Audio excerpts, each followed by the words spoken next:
Start कर दे रहा हूं।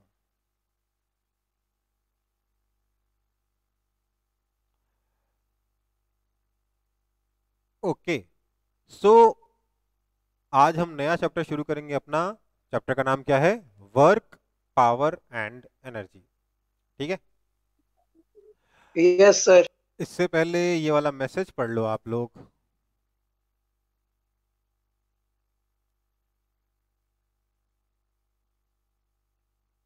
ठीक है, क्लियर है आप लोगों का? ध्यान रखना है, हमेशा बड़ा सोचना है, छोटा नहीं सोचना। ठीक है बेटा? Yes sir. ओके, तो वर्क, पावर, एनर्जी का चैप्टर पढ़ेंगे हम लोग। वर्क क्या होता है, पावर क्या होता है, एनर्जी क्या होता है, हमारे लाइफ में इसके क्या एप्लीकेशंस हैं, इसके बारे में बहुत बातें आप बचपन से कर चुके हो, राइट? क्लास 9 में तो एक चैप्टर पढ़ा भी था जिसका नाम था वर्क, पावर एंड एनर्जी, यही नाम ही था उसका। और मैं आपको जो यहाँ पढ़ा रहा हूँ, ये वर्क, पावर, एनर्जी चैप्टर में यहाँ पे पूरा नहीं करूंगा। मैं ये चैप्टर आपको पहले क्यों पढ़ा रहा हूँ, मैं आपको यहाँ पे सिर्फ आधा पढ़ाऊंगा। वर्क, पावर, एनर्जी, इसको आप कह सकते हो work, power, energy part 1।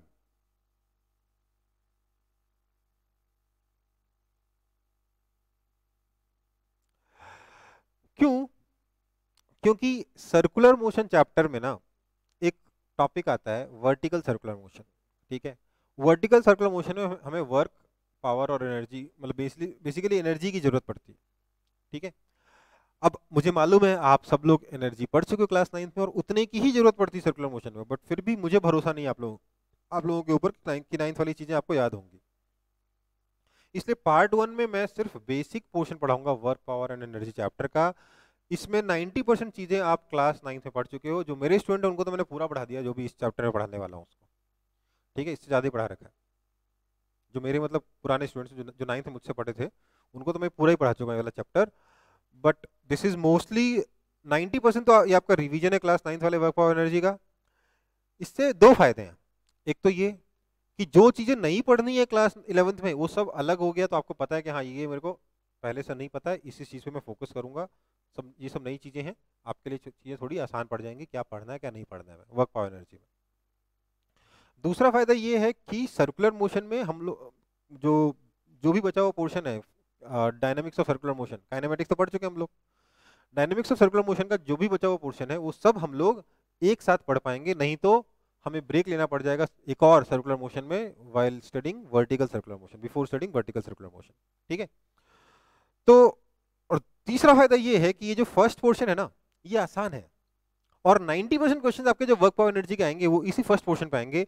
But जो सेकंड पार्ट है वर्क, पावर, एनर्जी का, उस पर सिर्फ 10% क्वेश्चन आएंगे, बट आप उसी 10% के लिए परेशान रहते हो। ठीक है, तो आपकी वो परेशानी थोड़ी कम हो जाएगी, और प्लस वो सेकंड क्वेश्चन आपको उतना डिफिकल्ट भी नहीं लगेगा, क्योंकि आपको पता होगा कि हाँ ये तो छोटा, इतना छोटा सा ही तो क्वेश्चन है जो मुझे नहीं पता है ना।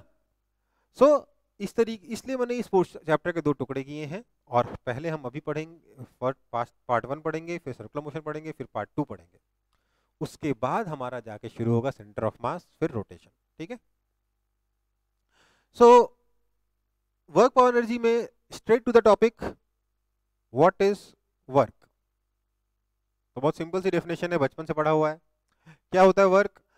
When an object is displaced under the influence of a force we say work is done. Simple भाषा में, अगर फोर्स लगते हुए डिस्प्लेसमेंट होता है, फोर्स की वजह से डिस्प्लेसमेंट होता है, तो हम कहते हैं वर्क हो रहा है। फोर्स के इन्फ्लुएंस के अंदर डिस्प्लेसमेंट होता है तो हम कहते हैं वर्क हुआ है। ठीक है, वर्क कोई करेगा और किसी पर होगा। ठीक है, जो ऑब्जेक्ट फोर्स लगाएगा, जो सोर्स फोर्स अप्लाई करेगा, वो सोर्स वर्क करेगा। और जिस पर फोर्स अप्लाई होके जिसका डिस्प्लेसमेंट होगा, मतलब एक ऑब्जेक्ट है जिसने दूसरे ऑब्जेक्ट पे फोर्स लगाया और दूसरा ऑब्जेक्ट डिस्प्लेस हुआ, पहले ऑब्जेक्ट ने दूसरे ऑब्जेक्ट पे फोर्स लगाया और दूसरा ऑब्जेक्ट डिस्प्लेस हुआ, तो पहले ऑब्जेक्ट ने वर्क किया क्योंकि उसने फोर्स अप्लाई किया, और दूसरे ऑब्जेक्ट के ऊपर वर्क किया क्योंकि दूसरे ऑब्जेक्ट के ऊपर फोर्स लगा है और वो डिस्प्लेस हुआ है। ठीक है, ठीक है बेटा? Yes, Yes, sir. sir. So work is done on the object undergoing displacement by agent applying the force. कौन वर्क करेगा? जो फोर्स अप्लाई करेगा वो वर्क करेगा। किस पर वर्क होगा? ऑन द ऑब्जेक्ट, जिस ऑब्जेक्ट पर फोर्स लगेगा उस पर वर्क होगा। समझ में आई बात? समझ में आई बात? कौन सा ऑब्जेक्ट? ये वाला ऑब्जेक्ट। ये जो ऑब्जेक्ट डिस्प्लेस हुआ है ना वर्क के, सॉरी फोर्स के इन्फ्लुएंस के अंदर, इस पर वर्क होगा और अप्लाई करेगा। और कौन वर्क करेगा? जो ऑब्जेक्ट फोर्स अप्लाई करेगा वो। हालांकि हम लोग कई बार बोल देते हैं इसी को work done by force. whenever we say work done by force we automatically mean work done by the agent applying the force। ठीक है बेटा? कोई दिक्कत? No, कोई sir. दिक्कत? ओके, तो आगे बढ़ते हैं फिर। अब वर्क होता कितना है? Amount of work done by force. मान लीजिए ये ब्लॉक है आपका, ये ऑब्जेक्ट है आपका, जिसके ऊपर आपने एक फोर्स अप्लाई किया है एफ वेक्टर, और उस फोर्स के इन्फ्लुएंस में ये ऑब्जेक्ट डिस्प्लेस होता है एस वेक्टर से। तो ऐसे में work done is defined as work done on this object या work done by this force is equal to F vector dot S vector. ठीक है? वर्क डन जो होगा वो F vector dot S vector के बराबर होगा। कोई दिक्कत? हम्म? ये डेफिनेशन है वर्क की। क्या होता है? Force vector dot S vector, which is, अगर दोनों फोर्स और डिस्प्लेसमेंट के बीच में एंगल थीटा हुआ, so this will be equal to F S cos theta. ठीक है? कोई दिक्कत? आपने जो क्लास 9 से पढ़ा था कुछ लोगों ने, जिन्होंने पूरा नहीं पढ़ा था, कि वर्क डन होता है वो फोर्स इंटू डिस्प्लेसमेंट होता है। नहीं, फोर्स इंटू डिस्प्लेसमेंट नहीं होता, force vector dot S vector होता है, एफ एस कॉस थीटा होता है। ठीक है बेटा? अब ऐसे में अगर थीटा 0 डिग्री हुआ तो वर्क डन कितना हो जाएगा? F S cos zero is 1, so work done is simply F into S. ठीक है? अगर थीटा 90 डिग्री हुआ तो कॉस 90 डिग्री हो जाएगा 0, सो work done is F S cos 90 degree F S into zero, that is 0। क्योंकि दो वेक्टर्स अगर 90 डिग्री के एंगल में हो, म्यूचुअली परपेंडिकुलर हो, तो डॉट प्रोडक्ट 0 होता है। अगर 90 डिग्री के एंगल में फोर्स लगाया जाए, अगर फोर्स के परपेंडिकुलर डायरेक्शन में डिस्प्लेसमेंट और डिस्प्लेसमेंट के परपेंडिकुलर डायरेक्शन में फोर्स लगाया जाए, तो ऐसे में कोई वर्क नहीं होता। इसका एग्जांपल कोई बता सकता है मेरे को? आपके कूली अंकल, सर कूली। है ना? क्या होता है कूली अंकल? क्या करते हैं कूली अंकल? अपने सर पे बैग रखते हैं, इस पे नॉर्मल फोर्स ऊपर अप्लाई करते हैं और आगे की तरफ चलते हैं। तो वर्क डन क्या हो जाएगा? Normal force dot displacement force, that is 0। ठीक है? समझ में आई बात? तो उनसे बोलना अगली बार कि आपने तो कोई काम किया ही नहीं, मैं आपको पैसे क्यों दूं। ठीक है? फिर आपको पता चलेगा वो कितना काम कर सकते हैं। वर्क डन 0 डिग्री पे एफ इंटू एस होता है। इसका एग्जाम्पल क्या दे सकते हो? मान लेते हैं आपके पास एक गाड़ी है, बाइक है मान लो। ये बाइक रेस्ट पर थी, आपने एक्सेलरेट किया तो क्या होगा? फ्रिक्शन फोर्स इस पे आगे लगेगा। और अच्छा, माय बैड, ये मैंने बहुत ही गंदा एग्जांपल ले लिया।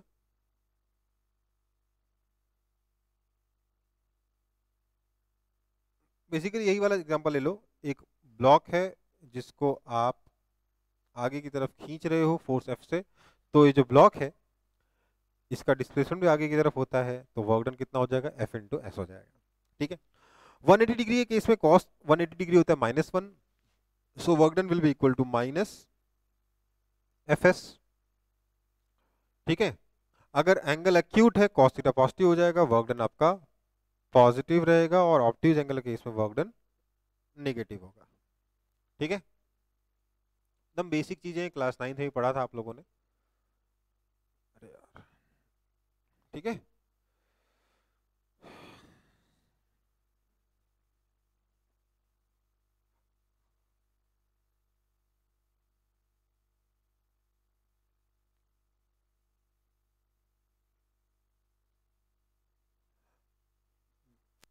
गौतम को बोल दो ना जल्दी से आके बैटरी चेंज करनी है कैमरे की बैटरी चेंज करनी है। गौतम को बोल।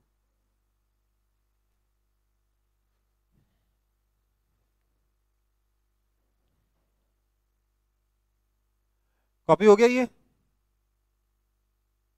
Yes sir.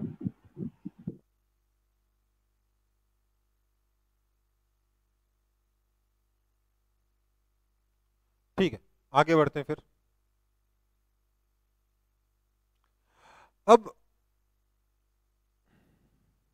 इस वर्क की कुछ प्रॉपर्टीज देखनी है हमें, मतलब बेसिकली कोई बड़ी प्रॉपर्टीज के बारे में बात नहीं कर रहे, मैं एकदम छोटी छोटी मासूम सी प्रॉपर्टीज के बारे में बात कर रहा हूँ कि ये स्केलर है कि वेक्टर है क्या है वगैरह वगैरह। ठीक है, सो हमें पता है कि वर्क डन जो है, वैसे तो वर्क की और भी प्रॉपर्टीज होंगी जो हम आगे आगे जाके पढ़ेंगे, बट अभी के लिए सिर्फ बेसिक प्रॉपर्टीज के बारे में बात कर रहा हूँ। वर्क डन हमें पता है कि वर्क होता है force vector dot displacement vector. ठीक है, ऑल्दो फोर्स भी वेक्टर है डिस्प्लेसमेंट वेक्टर है, बट क्योंकि वर्क डन जो है वो दोनों का डॉट प्रोडक्ट है, इसलिए ये आपका एक स्केलर क्वांटिटी है। ठीक है, इसकी यूनिट क्या हो जाएगी? यूनिट बड़ी सिंपल है, न्यूटन मीटर या फिर जूल। ठीक है,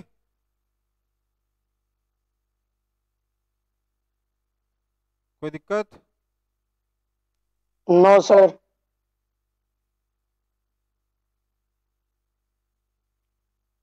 ओके, सो न्यूटन मीटर या फिर जूल आपका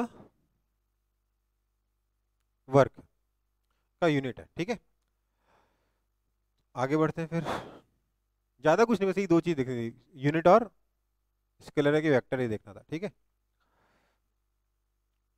तो एक क्वेश्चन है हमारे पास सिंपल सा कि if A block of mass m falls through a height h, what is the work done by gravity on the block?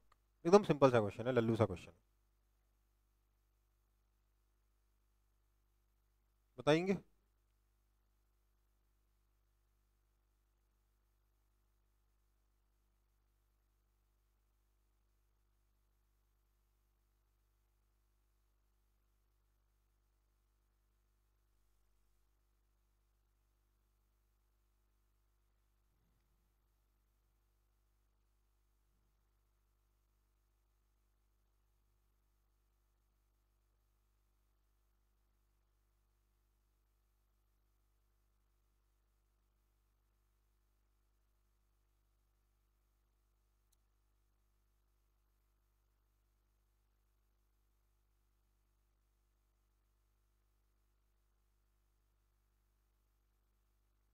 बताइए।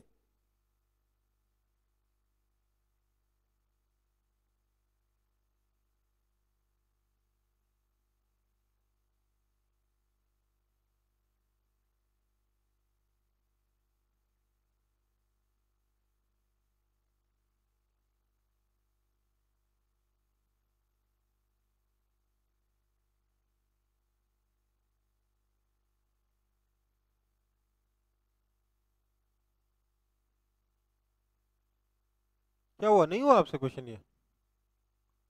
mgh। हाँ, एम मास का ये ऑब्जेक्ट है, इसके ऊपर ग्रेविटेशनल फोर्स नीचे लग रहा होगा mg। ठीक है, तो ये ऑब्जेक्ट नीचे चला जाएगा, वर्क डन कितना हो जाएगा? Force into displacement, that is equal to mg into h। खत्म। क्या इसमें?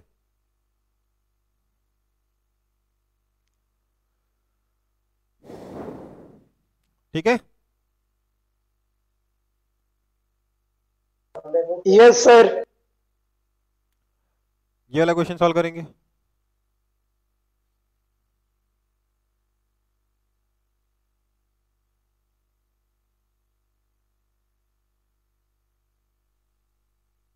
सर पिछला वाला और एक बार दिखाइए।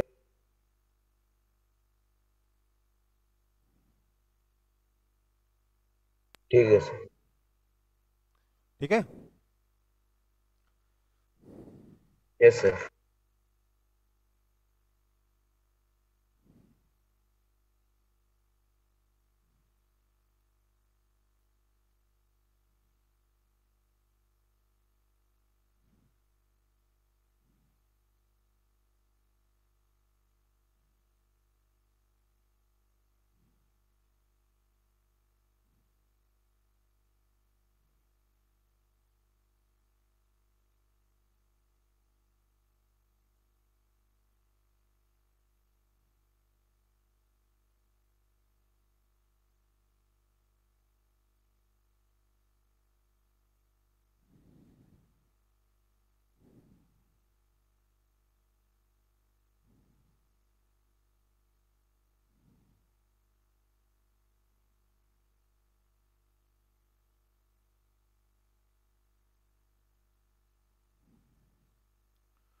क्या होगा,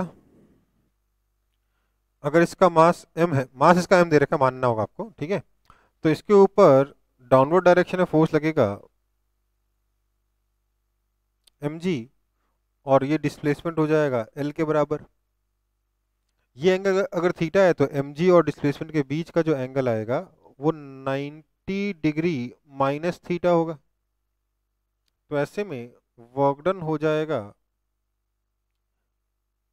mg into S into cos 90 degree minus theta. हमें मालूम है कि जो डिस्प्लेसमेंट है वो एल के बराबर है, so this is equal to mg L sine theta. अब इस ट्राइंगल में देखिए ये जो एल साइन थीटा है वो एच के बराबर है, so this is equal to simply mg h। ठीक है,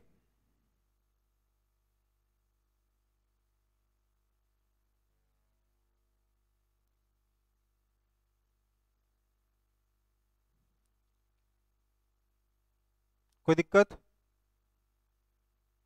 no sir. No sir. Other method can be work done, क्योंकि आपका फोर्स डॉट डिस्प्लेसमेंट वेक्टर होता है, इसलिए मैं इसको ये भी लिख सकता हूँ, this is equal to force multiplied by displacement along force. कह सकता हूँ कि नहीं कह सकता? क्योंकि डॉट प्रोडक्ट बोला था ना, A vector dot B vector, A vector dot B vector क्या होता है, A into B along A, component of B along A, या फिर B into component of A along B, यही होता है ना A vector dot B vector. हाँ या ना? Yes sir. तो इसमें मैं बोलूंगा कि आपका जो डिस्प्लेसमेंट है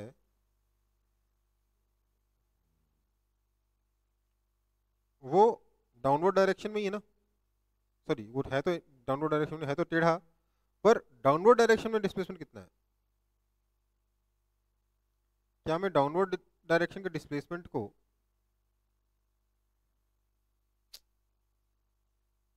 एक सेकंड,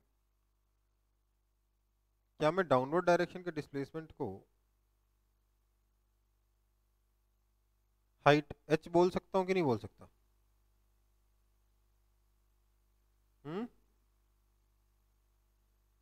यस सर।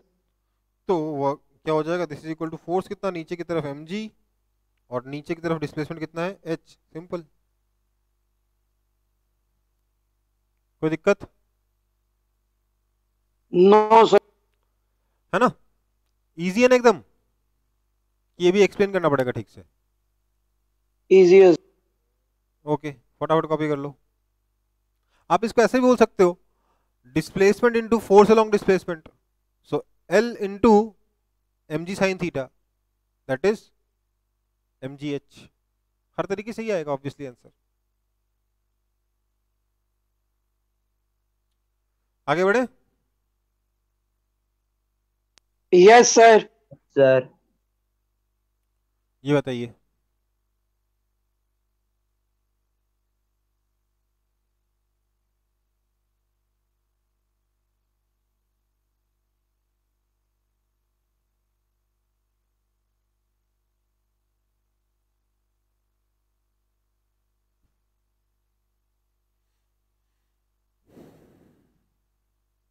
सर ये भी एमजीएच ही होगा ना?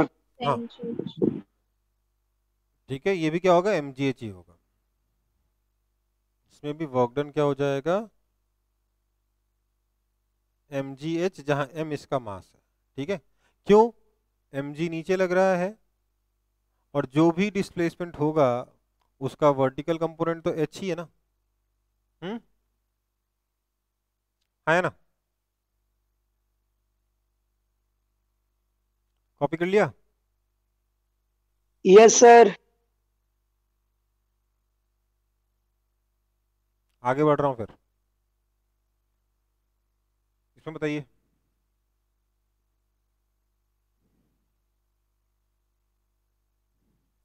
जीरो। जीरो। कई लोग बोल रहे हैं कि work done is directly f vector dot s vector is equal to 0। ठीक है, मेरे को यही लग रहा है, बट लेट्स वेरीफाई इट। उसके लिए मैं इन चारों कॉर्नर्स के नाम दे देता हूँ, let's say A B C और डी। ठीक है, ए से बी जाते वक्त वर्क डन कितना हो जाएगा? फोर्स इज अलोंग डिस्प्लेसमेंट, दोनों के बीच में एंगल 0 डिग्री है, so work is equal to, इसको W1 कह दे रहा हूँ, W1 is equal to F into L. कोई दिक्कत? बी टू सी में W2 कितना होगा? देखो भैया डिस्प्लेसमेंट तो ऊपर है बट फोर्स इधर है, दोनों के बीच में एंगल 90 डिग्री है, इसलिए W2 कितना हो जाएगा? 0। 0। ओके, सी से डी के बीच केस में क्या होगा? फोर्स इधर लग रहा है और डिस्प्लेसमेंट इधर हो रहा है ना, दोनों अपोजिट डायरेक्शन में है, तो W3 कितना हो जाएगा?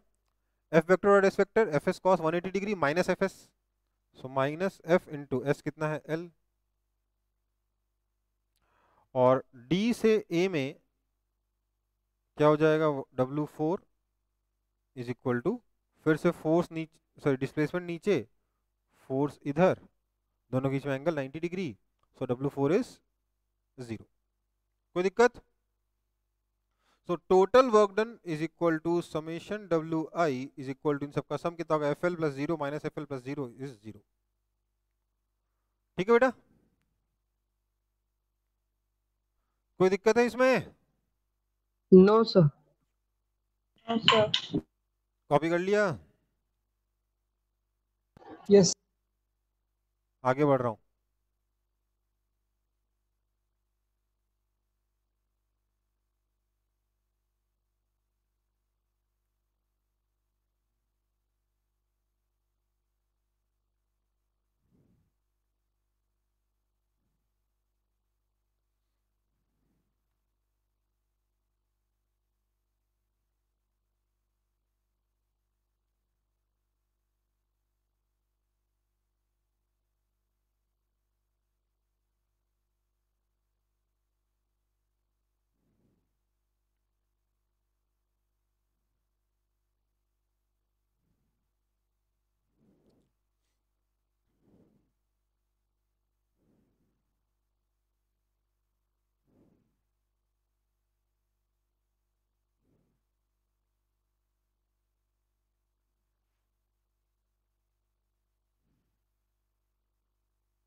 कॉपी हुआ कि नहीं?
नहीं हुआ सॉल्व? देखो भैया दोनों साथ में जाएंगे, कॉमन एक्सेलेरेशन को ए, 2000 जूल। कॉमन एक्सेलेरेशन को ए मान लो, तो क्या लिखूंगा? 120 is equal to 30A, this implies acceleration A is equal to 4 metre पर सेकंड स्क्वायर। तो 10 kg का एक्सेलेरेशन कितना? 4 मीटर पर सेकंड स्क्वायर, मतलब कि टेंशन T कितना हो जाएगा? T is equal to 10A, that is equal to 40 newton. तो टेंशन आ गया, डिस्प्लेसमेंट आ जाएगा, तो काम हो जाएगा, डिस्प्लेसमेंट हो जाएगा half A T square, that is equal to 2 into T is 5 second, 5 square that is equal to 50 metre. तो डिस्प्लेसमेंट पता है, फोर्स पता है, वर्क निकालना है, दोनों का डायरेक्शन तो सेम ही होगा। So work done is equal to tension into displacement that is equal to 40 into 50, 2000 joule. ये आपका आंसर है। ठीक है बेटा।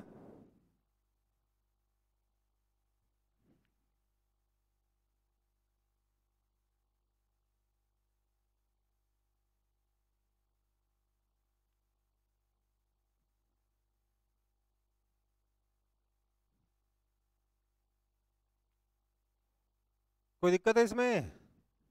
No sir. No no sir. Sir. कुछ नया तो नहीं है, जो पहले से आता है वही है ना? हाँ सर। तो अगला टॉपिक हमारा वर्क डन बाय फ्रिक्शन। बताइए जरा इसके, इसमें इस क्वेश्चन को सॉल्व करिए। कुछ नया नहीं है, वही क्वेश्चन है। इसका मास m है, ठीक है।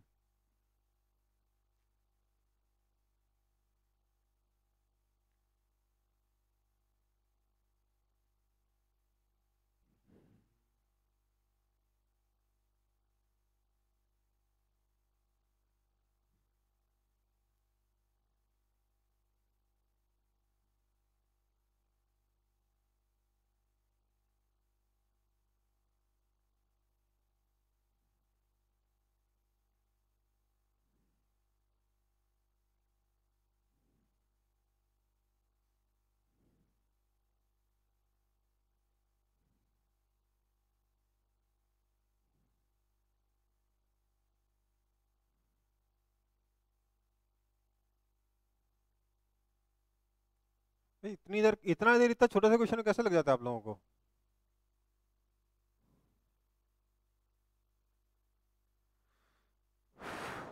फास्ट फास्ट लल्लू सवाल।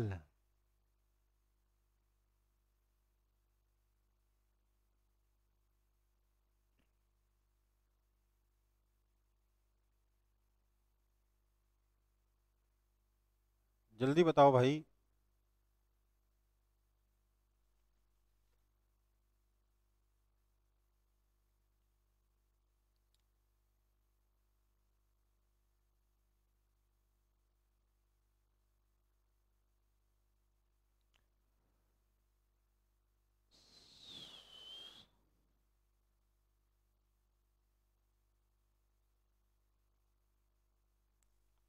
बोल सर दो। Minus M G mu S. ठीक है, क्या है भैया देखो, क्या होगा इस पे? एक mg फोर्स नीचे लगेगा, एक नॉर्मल फोर्स ऊपर लगेगा, और फ्रिक्शन फोर्स पीछे लगेगा। यही है ना? हाँ या ना? तो एक बार इन सारे फोर्सेस के नाम दे देते हैं। Normal, mg, friction. ठीक है। तो normal will be obviously equal to mg, और क्योंकि डिस्प्लेसमेंट हो रहा है काइनेटिक फ्रिक्शन लगेगा। This implies friction has to be equal to mu into normal, that is equal to mu into mg। ठीक है। तो डिस्प्लेसमेंट जिधर फोर्स लगाएंगे उधर ही होगा डिस्प्लेसमेंट s। वर्क डन कितना हो जाएगा? Minus F S, that is equal to minus mu M G into S. ये आपका आंसर है। ठीक है। कुछ नया नहीं करना है इसमें, कोई नया थ्योरी नहीं है। वर्क डन बाय फ्रिक्शन वाली टॉपिक का नाम दे दो। अल्टीमेटली फ्रिक्शन है तो फोर्स ही ना। कोई यस आपत्ति? सर। आगे बढ़ू नो फिर? सर।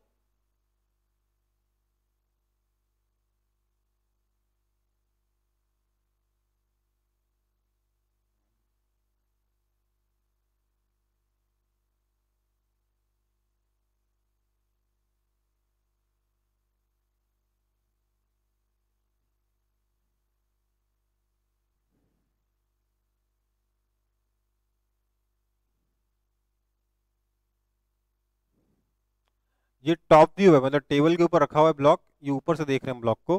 ब्लॉक टेबल पे ऐसे जा रहा है, ट्र ट्र ट्र ट्र। Sir zero. जीरो?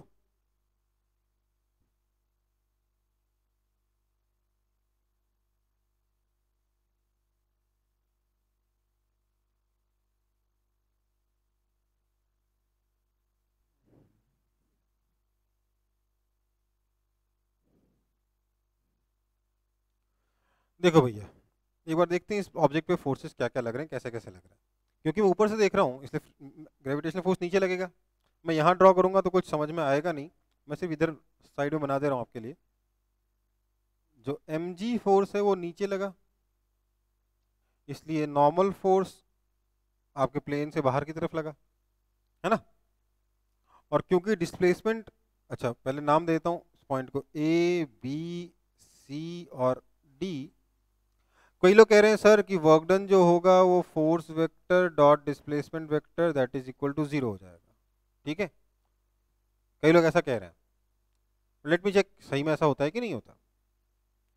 तो ए से बी अगर जा रहा होगा ऑब्जेक्ट, तो डिस्प्लेसमेंट ए से बी जाते वक्त इधर की तरफ होगा, और इस केस में फ्रिक्शन इस पे पीछे लगेगा, mg नीचे, नॉर्मल ऊपर और फ्रिक्शन पीछे।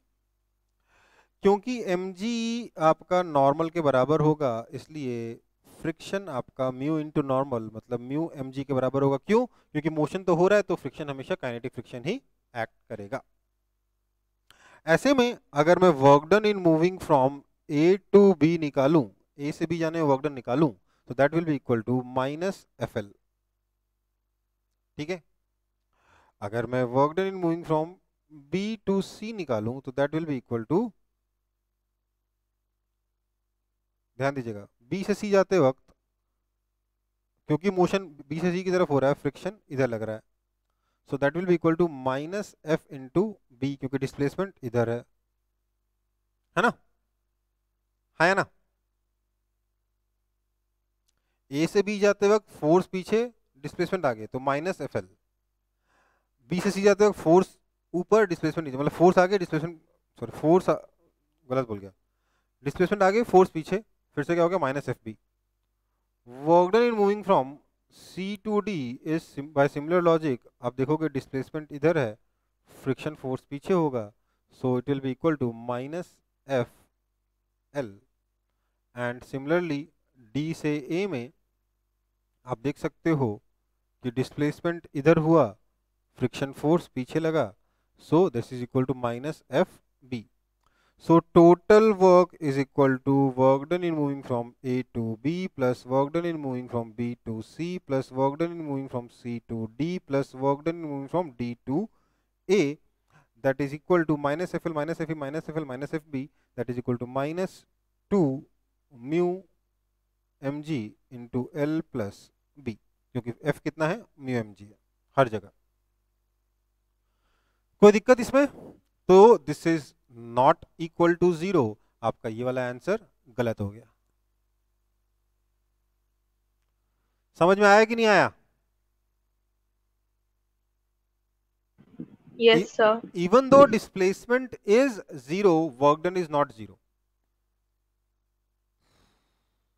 ऐसा कैसे?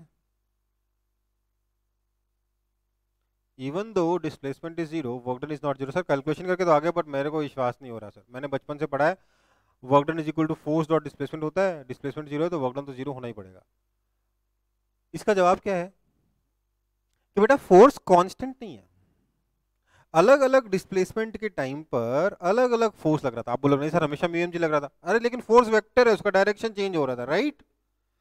तो आप मुझे बताओ, जब आप यहाँ पे force vector dot displacement vector लिख रहे हो, आप उसमें फोर्स वेक्टर कौन सा लोगे? ये वाला लोगे, ये वाला लोगे, ये वाला लोगे, या ये वाला लोगे? मतलब ए से बी वाला फ्रिक्शन लोगे, बी से सी वाला फ्रिक्शन लोगे, सी से डी वाला फ्रिक्शन लोगे, या डी से ए वाला फ्रिक्शन लोगे? कौन सा वाला फ्रिक्शन लोगे? Force vector dot displacement vector करते हो, फोर्स कहाँ का लोगे अगर फोर्स चेंज हो रहा हो तो work done is equal to force vector dot S vector आप एक ही केस में कर सकते हो अगर फोर्स आपका कांस्टेंट है, अदरवाइज ये चीज ट्रू नहीं है, ठीक है। अदरवाइज क्या हो जाएगा, F vector dot D S vector करके इंडिकेट करना होगा, और क्योंकि अलग अलग जगह पे अलग अलग फोर्स है इसलिए एफ डॉट एस से डायरेक्ट आंसर आपको नहीं मिलेगा, ठीक है। इस केस में आपका आंसर कितना आया, minus 2 mu M G into L plus B आया, नेगेटिव आया, 0 नहीं आया। कोई दिक्कत किसी को?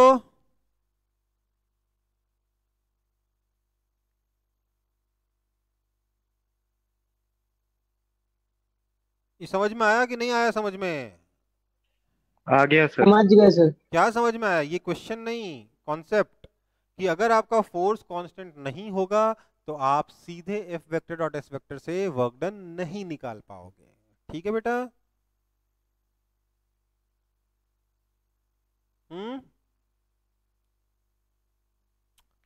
अरे बाबा ठीक है।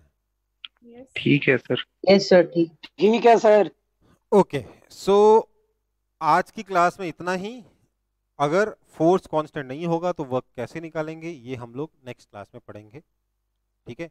सो नेक्स्ट क्लास में थोड़ा सा नया पोर्शन है जो कि आपने क्लास 9th में नहीं पढ़ा है।